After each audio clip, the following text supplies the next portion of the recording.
Level Alpha, Introduction to Permutations and Combinations. Problem 1. Introduction to Permutations. How many ways are there to pick the top 4 students in order from a group of 10? To consider this, we have to consider each individual rank that we choose. For the first rank, there are 10 choices because we haven't even chosen anyone yet. For the second choice, we've already chosen one person, so there are only 9 people remaining that we can choose from. Similarly, for the third choice, we can pick 8, and for the fourth choice, we can pick 7. So now we have 10 times 9 times 8 times 7 total ways to choose. But the thing is, how do we write this in a compact manner? We know that 10 factorial is equal to 10 times 9 times 8 times 7 all the way to 1. But we only need 10 times 9 times 8 times 7. To remove this, we can have 10 factorial over 6 factorial. We notice that the 6 factorials cancel out with the numerator, so we're only left with 10 times 9 times 8 times 7, which is what we need. We can generalize this very important conclusion.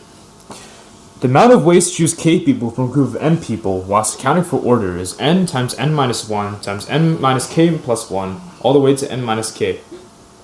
This can be written as a fraction, which is n times n minus 1 all the way to 1 over n minus k times n minus k minus 1 all the way to 1. We can write this as n factorial over n minus k factorial. We can denote this as npk. Notice that this is very important, and this is called a permutation. Problem 2. Combinations. How many ways are there to pick 4 students from a group of 10?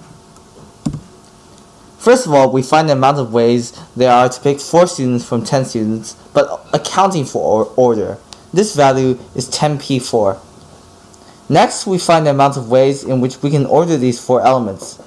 There are 4 factorial ways in which we can order these elements.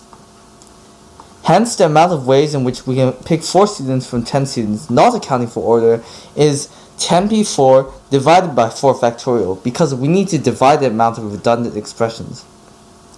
Henceforth, this is equal to 10 factorial divided by 10 minus 4 factorial divided by 4 factorial. We can generalize this result like we did for permutations. The amount of ways to choose k people from a group of n people not accounting for order is npk over k factorial. As seen in the last example, we can write this as n factorial over n minus k factorial times k factorial. We can denote this as nck. We can also denote this as n choose k, written this way. Notice that this is very important. This is called a combination.